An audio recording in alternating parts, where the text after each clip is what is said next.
Good morning, everyone. Good morning.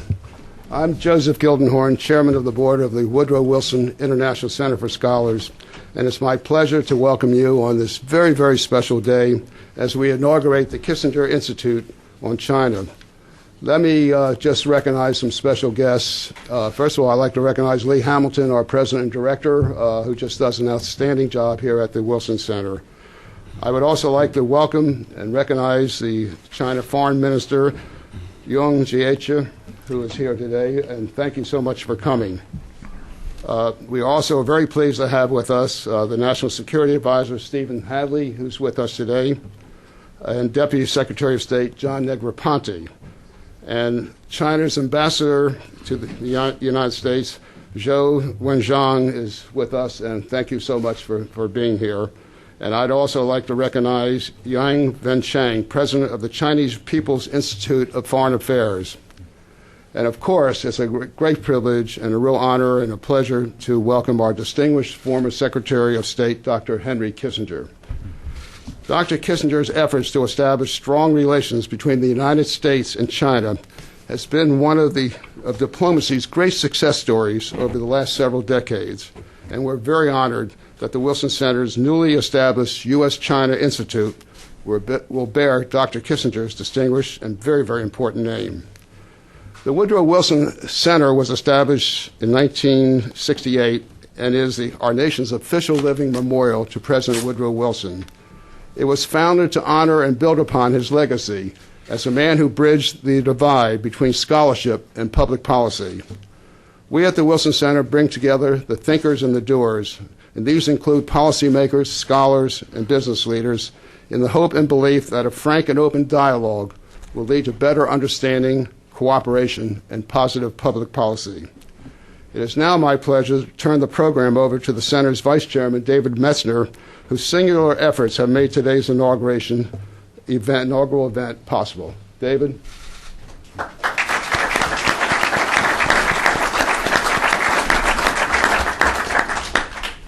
Thank you, Joe. Many in the press have asked as to my motivations for leading this effort to create the Kissinger Institute. My response has a generational perspective, for it was during my formative years that Secretary Kissinger dramatically moved history forward.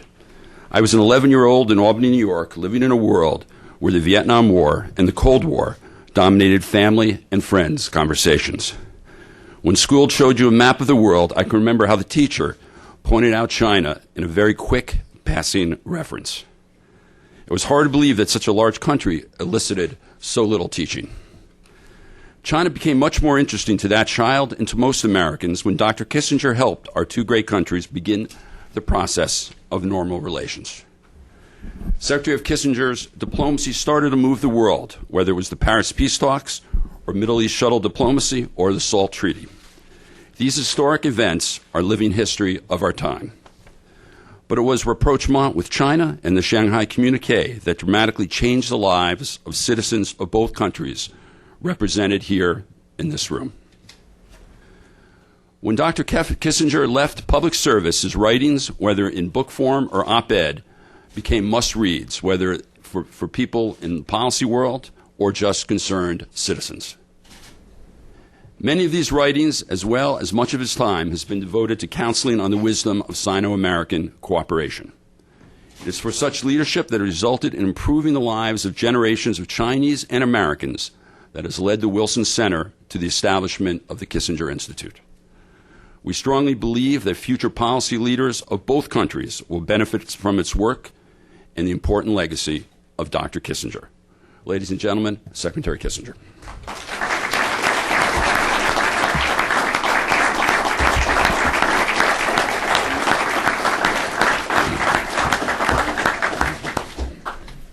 Chairman,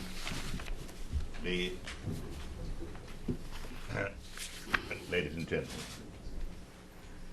it is a great honor to be able to be here. I would like to say that very many friendly things have been said about me, but I think for historical reasons it is important to understand. I was fortunate to be able to carry out the first initiatives towards China. But President Nixon was the man who took the responsibility and who designed the basic policy. And we owe it to his memory to remember the origin of what brought us here. Now, I have been associated with Sino-American relations since 1971. And I believe deeply that it is a very special relationship in the world.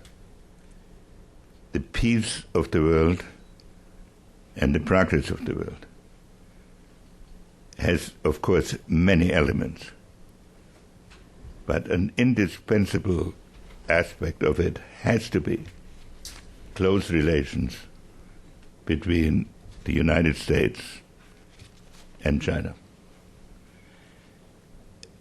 Every administration since 1971 has come to the same view. Some of these administrations began with an attempt to question some of these premises. But within a measurable time, they have all been brought back to what reality dictates and our convictions impose, namely that an adversarial relationship between our two countries is unfortunate for the whole world, and a positive relationship is to the benefit of everybody. When I had the opportunity to go to China in 1971 as the first American representative in several decades, we were brought together by a geopolitical threat. And China and the United States worked together to avoid what was perceived as a common danger.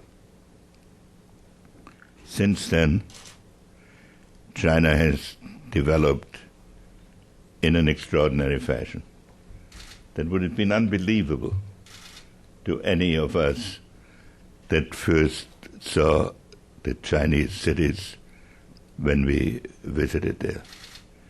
And it did so without foreign governmental assistance, by the inspiration of its leaders and the dedication of its people.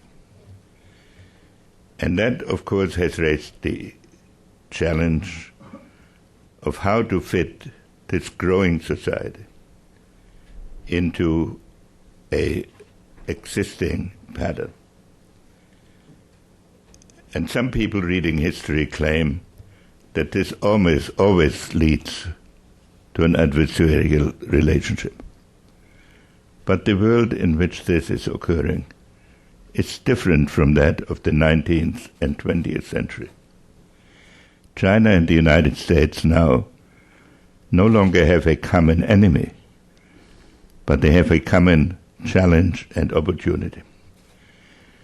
Many problems have arisen in the world that can only be dealt with on a global basis, and that cannot be dealt with at all unless the United States and China cooperate.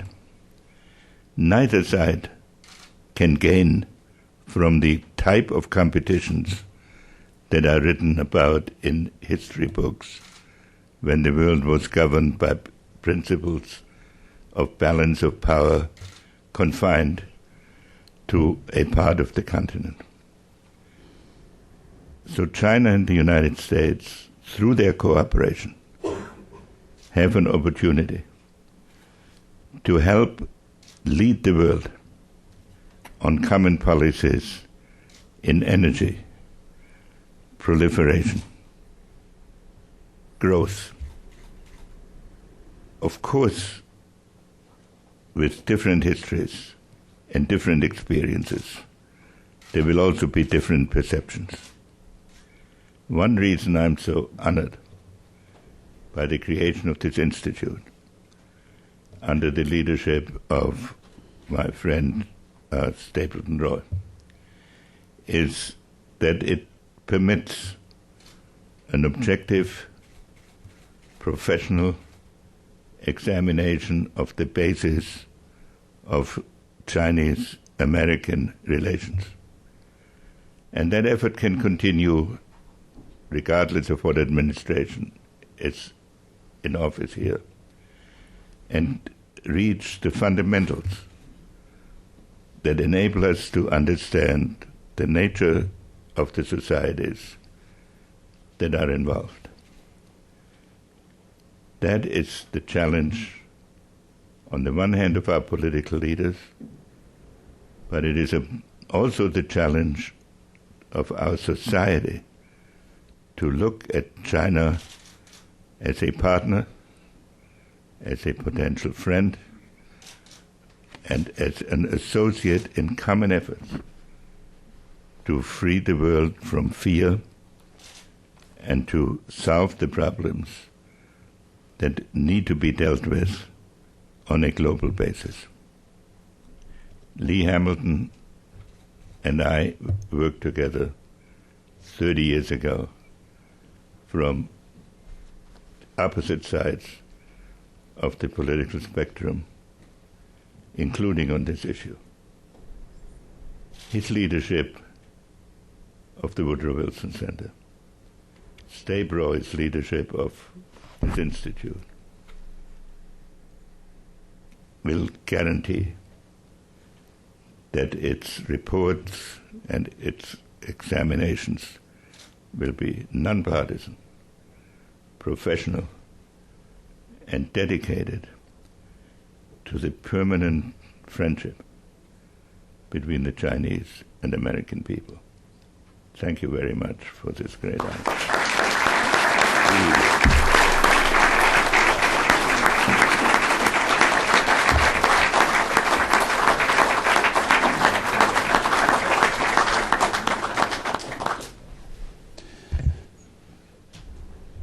The creation of the Kissinger Institute is a milestone in U.S.-China relations. Nothing signifies that more than the presence here today of China's Foreign Minister, Minister Young, who began his career in Sino-U.S. relations back assisting President George Herbert Walker Bush, then Ambassador to Bush, when he ran the liaison office in Beijing in the 70s. His distinguished career continued with posts managing the North American Oceanic Affairs Desk, the key responsibility in the Foreign Ministry, rising to Vice Minister, and then serving a very important and successful career here in Washington as Ambassador from China to the United States. He returned to Beijing as Vice Minister and was then elevated to Foreign Minister last year.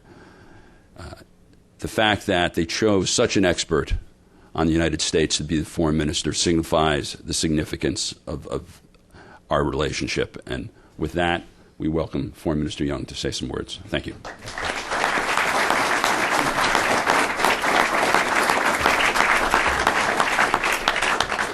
Thank you. Thank you, Mr. Messner, for your very kind introduction. Dr. Kissinger, Mr. Hadley, Mr. Gildenhorn, Deputy Secretary Negroponte, President Lee Hamilton, Ambassador Roy, Ambassador Zhou, and Jung. Ladies and gentlemen, it is a great pleasure for me to be back in Washington. And on the eve of the Olympics, I came back to Washington to say hello to my old friends and to compare notes with the administration. And what gives me great joy is to be here on the occasion of the establishment of the Kissinger Institute on China-United States here in this prestigious institution of Wilson Center. I remember when I first became Chinese ambassador to the United States, one of the first courtesy calls I paid was to Wilson Center. I called upon Congressman Lee Hamilton because as a junior diplomat here in town, I benefited a lot from the wisdom of Wilson Center. And Dr. Kissinger he himself is really an institution. He's such a giant statesman, architect of China-U.S. relations. And I think he will go down in history as a man who actually charted the course together with some other great leaders here in this country and in China, this course of China-U.S. relationship, which brings benefit to so many of us. I must say a word about my old friend, Ambassador Stapleton Roy. I don't think there is a more fitting person than Ambassador Roy to serve as the director of the Institute, which will serve as a very important platform for launching all kinds of serious academic studies on the importance of China-U.S. relationship. And we really need an institution like that. I'm also very glad that my old colleague, Ambassador Yang Wenchang, who now serves as the president of the Chinese People's Institute of Foreign Affairs, is also in town to offer his personal and his institution's warm congratulations on the birth of the institute. I'm sure that the future will witness lots of close collaboration between these two very important centers.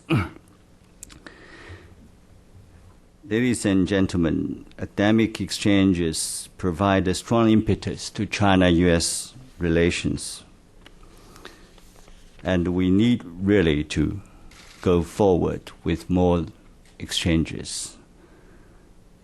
This year marks the 30th anniversary of China's Reform and Opening Up program.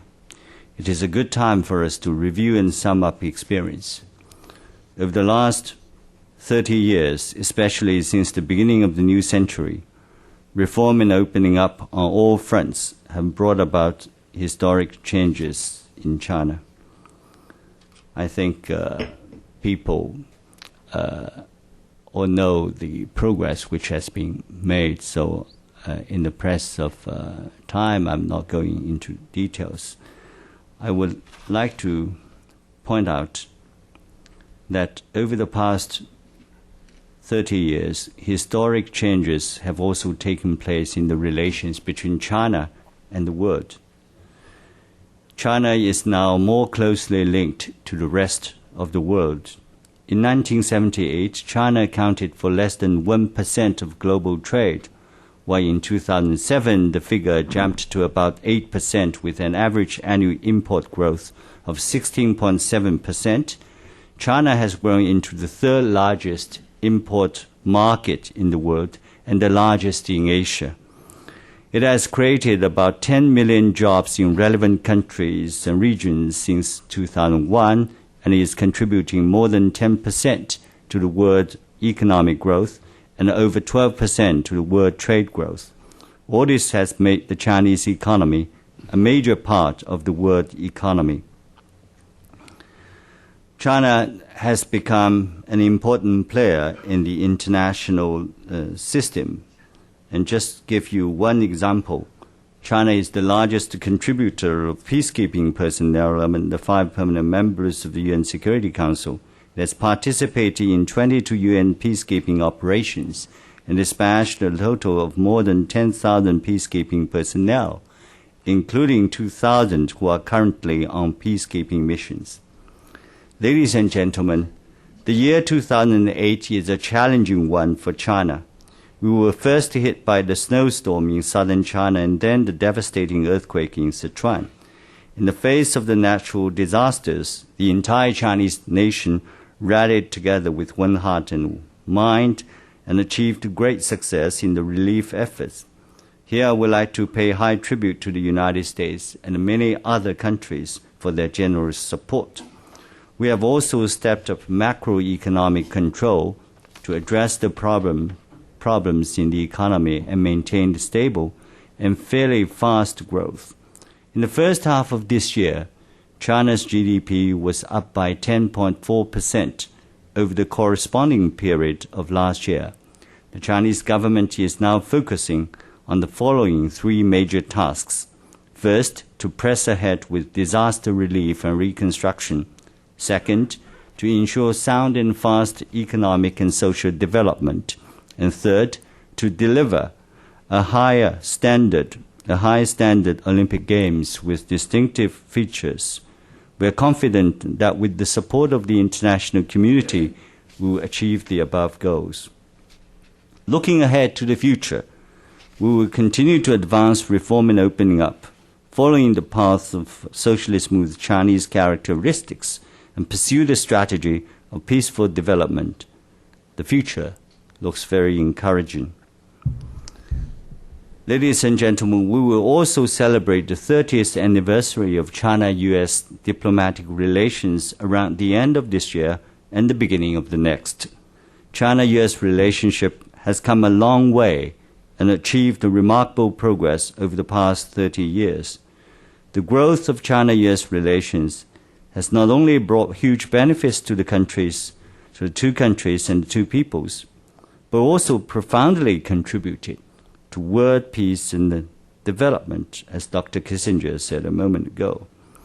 Since the beginning of the new century, China and the United States have expanded common interests and strategic consensus, intensified dialogue, exchanges, and mutually beneficial cooperation, and brought our bilateral relations to a new stage of development. The following are some of the salient features of today's China-US relations. High-level contacts and exchanges between China and the United States are getting ever more frequent. Through their successful mutual visits, President Hu Jintao and President Bush reached the important agreement that China and the United States are not only stakeholders, but also constructive partners, which represents the way forward in developing the constructive and cooperative China-US relations. Over the past 7 years and more, the two presidents have met 18 times and maintained regular contact through telephone calls and correspondence to exchange views and coordinate positions on major issues of shared interest. The unprecedented high-level exchanges between the two sides have given a strong boost to the strategic mutual trust and the overall improvement and growth of the China-US relations. Economic interests of China and the United States are becoming ever more interconnected, and coordination and cooperation between China and the United States in international affairs have been expanding. It has become a common practice in recent years for China and the United States to work together in responding to various traditional and non-traditional security threats. We have had productive communication and coordination on many issues, including counterterrorism, non-proliferation, the Korean nuclear issue, the Iranian nuclear issue, and so on. Our coordination and cooperation in international affairs have served as a new catalyst for the development of bilateral relations. They are also of great significance to promoting regional and international peace and stability. Channels for dialogue and communication between China and the United States have been broadening, and friendship between the peoples of the two countries has been deepening. Ladies and gentlemen, since the beginning of the new century, the world has undergone extensive and profound changes. With deepening economic globalization and increasing interdependence among nations, the world is becoming a global village, and the international community is facing rare opportunities for development. On the one hand, uncertainties and destabilizing factors in the international situation have also increased, and traditional and non-traditional security threats are intertwined. In particular, the issues of financial security, energy security, and food security have become more pronounced recently. mankind is still confronted with many daunting challenges in the efforts to uphold world peace and promote common development. Against the backdrop of a complex and volatile international situation, China and the United States, as the largest developing country and the largest developed one, respectively, face more common challenges and shoulder greater common responsibilities. The foundation and prospect for our cooperation are expanding, and our relations are assuming greater global and strategic significance. Our two countries should work hard to deepen our cooperation and build an enduring and stable framework for China-US relations in the new century. So here are some ideas that I would like to share with you. First, continue to view and handle China-US relations from a long-term and strategic perspective and maintain their right direction. We should implement the important agreement reached by the two presidents on advancing the constructive and cooperative China-US relations and adopt a forward-looking and constructive approach to increase converging interests and contain the negative factors so as to keep our relations on the track of constructive cooperation. Developing relations with China has been the consensus view of successive U.S. administrations, both Republican and Democratic, in the past 30 years. It is a policy that has also gained broad support from the American people of all walks of life. We sincerely hope the government and people of various sectors in the United States will bear in mind the larger and long-term interests, a work for the steady growth of China-US relations, both in the election year and beyond. Whatever change may occur on the domestic political landscape in the United States, we on our part will remain committed to the fundamental principle of developing constructive and cooperative relations with the United States.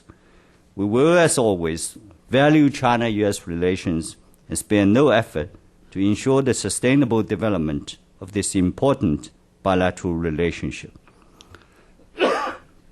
Second, judge each other in an objective and sensible way and further enhance strategic mutual interest. The Chinese are a peace-loving nation. Since ancient times, we believed in the precepts of be kind to your neighbors and harmony of all countries. During the prime of the Ming Dynasty, more than 600 years ago, Zheng He, the famous Chinese navigator, led a fleet of more than 20,000 people on 7 expeditions to the western seas, reached more than 30 countries. What he brought to the local people were tea and porcelain, not war or domination. Today, in keeping with the trend of the times and our own fundamental interests, the Chinese government people have made the strategic decision to follow a path of peaceful development. We will seek development through continued institutional reform and improvement, hard work, long-term friendship, and win-win cooperation on an equal footing with all countries in the world, including the United States. The Chinese government is sincere in developing the constructive and cooperative relations with the United States. This is a strategic decision we have made on the basis of our own national interests and the interests of the people of the world. What China and the United States should do is to maintain close contact between leaders of the two countries and officials at all levels to ensure timely and effective exchange of views on issues of shared interest. We should continue to enrich and improve the dialogue mechanisms in various fields, particularly the strategic economic dialogue and the strategic dialogue, so that they will become long-term mechanisms that support stronger China-US constructive and cooperative relations. Third, expand exchanges and cooperation and work together to promote common interests. We should further enhance bilateral exchanges and cooperation in business, counterterrorism, law enforcement, meal-to-meal relations, science and technology, education, culture and health, and step-up consultation and coordination on regional hotspot issues and on issues related to the United Nations. In short, we should make bilateral cooperation stronger, broader, and better. China and the United States should make greater efforts and explore new areas of cooperation in light of the changing situation. For example, the growing interdependence of the two economies and their impact on the global economy call for enhanced dialogue on macroeconomic policies between us. Energy, food security, and the environment, being growing challenges for mankind, are also issues of strategic significance that China and the United States need to tackle together. Our two countries should, in accordance with the 10-year energy and environment cooperation framework, carry out more practical cooperation in this area. Fourth, properly handle differences and sensitive issues in a constructive manner and prevent them from hampering the overall interests of bilateral relations. As China and the United States differ in cultural background, social system, and level of development, it is only natural that we do not see eye to eye on everything. The two countries should respect and accommodate each other and each other's core and major interests, and handle issues in bilateral relations through consultation on an equal footing and in accordance with the principle of seeking common ground while putting aside differences. The question of Taiwan has always been the most important and sensitive issue in China-US relations. Recently, cross-strait relations have shown good momentum of growth. The Chinese government will build on this momentum and continue to work for new progress in the peaceful development of cross-strait relations under the principle of building mutual trust, laying aside disputes, seeking consensus while shelving differences, and jointly creating a win-win situation. I want to stress, however, that no matter how the cross-strait relations may change, the One China principle and the principles enshrined in the 3 China-US joint communiques can never be changed. China hopes the United States will honor its commitment by handling the Taiwan question cautiously and properly, and support the peaceful development of cross-strait relations with concrete moves. Democracy and freedom are the common pursuit of mankind. The Chinese government is committed to the principle of putting people first and running the government for the people. The tremendous progress China has made in the field of human rights since reform and opening up has been recognized by all. Let me give you some figures. China has joined 22 international human rights conventions. There are over 100 million religious believers and over 100,000 religious sites in China. In Tibet, there's on average 1 temple for every 1,600 people. China and the United States may have some different views on human rights or religion. The right approach to address these differences is through dialogue, not confrontation. We're ready to have dialogue with the United States on human rights, religion, and other issues on the basis of equality, mutual respect, and non-interference in each other's internal affairs. Fifth, actively promote people-to-people exchanges and build stronger popular support for China-US friendship. People's need is the ultimate driving force behind state-to-state relations. The past few years have seen more and more individuals and organizations from both China and the United States getting directly involved in the development of our bilateral relations. This has offered a good opportunity to boost exchanges between people of various sectors of our two countries. We should think creatively and promote exchanges of various forms at the local level and in the business, media, academic, culture, educational sectors, with a view to enhancing mutual understanding between the Chinese and Americans and making more people firm supporters of China-US relations. As the young generation represents the future, we should place great importance on the exchanges between the young people so that they will carry forward the course of developing sound and stable China-US relations in the new century. Ladies and gentlemen, the Beijing Olympic Games will open in 10 days' time. To host the Olympic Games is a century-old dream of the Chinese people. We are confident that with our all-out effort and with the warm support from all over the world, these Olympic Games will be a great success.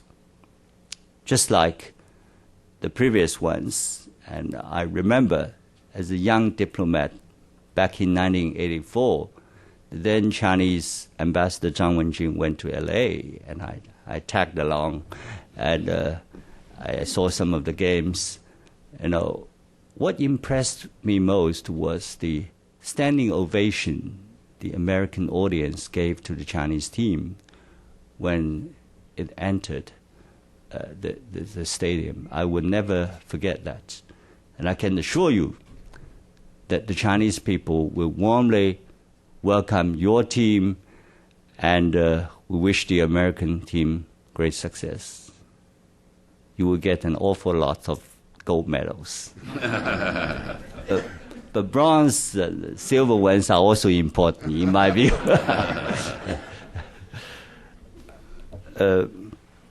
Ladies and gentlemen, there's an old Chinese saying which goes, "The waves behind always drive on those before in the Yangtze River."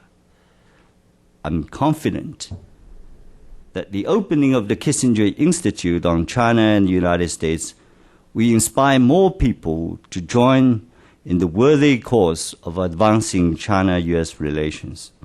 It will also strengthen the voice of those calling for stronger relations with China in the United States.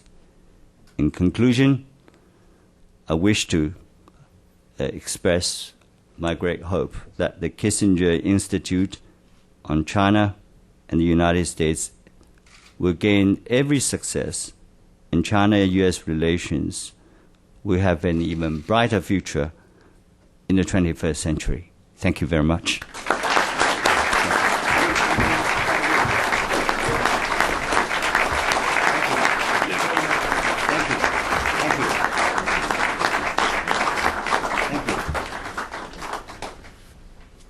I'd like to introduce Steve Hadley, the President's National Security Advisor. Mr. Hadley is something we celebrate here at the Wilson Center, a tremendous public servant. He has served under Presidents Ford, Reagan, and now President Bush, and we really appreciate him sharing his valuable time and perspective. Ladies and gentlemen, Steve Hadley.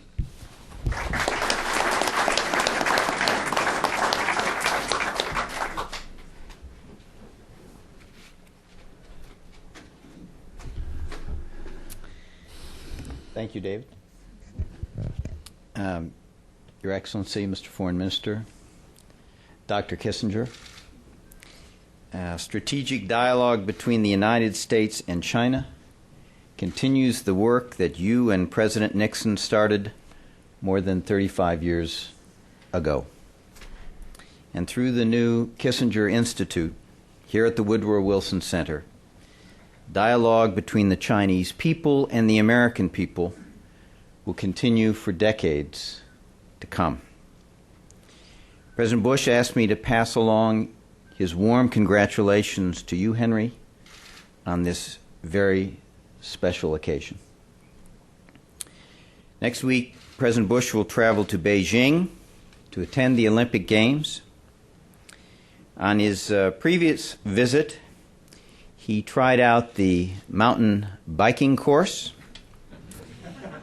and he saw firsthand some of the hard work China has been doing to prepare for the Games. The President looks forward to celebrating athletic competition, and the Olympic spirit, although this time he will let the Olympic athletes do the cycling. In Beijing, the President will also dedicate our new U.S. Embassy. The new complex reflects the dynamic relationship between our two countries, a relationship that is more candid and more constructive than ever before, and which the President believes can continue to grow more cooperative in the years ahead. This is a hopeful era in U.S.-China relations, an era made possible by the man we honor here today. Dr. Kissinger has been a preeminent figure in American foreign policy and international relations for over 50 years. It is a measure of his stature that he is the only public figure I know of who, despite not having been president or a presidential candidate, not an LBJ or a JFK, is nonetheless widely known by his initials, simply HAK. And how many of us have seen that on memos during our professional career? It is also a measure of his stature that no one living today has done more than Henry Kissinger for China-U.S. relations. Strengthening China-U.S. relations has been one of his great passions during his truly remarkable career. The Woodrow Wilson Center could not have chosen a more appropriate statesman for its new institute on the United States and China. It is a well-deserved tribute to you, Henry, your intellect, your dedication, and your leadership in this field and so many others. Congratulations.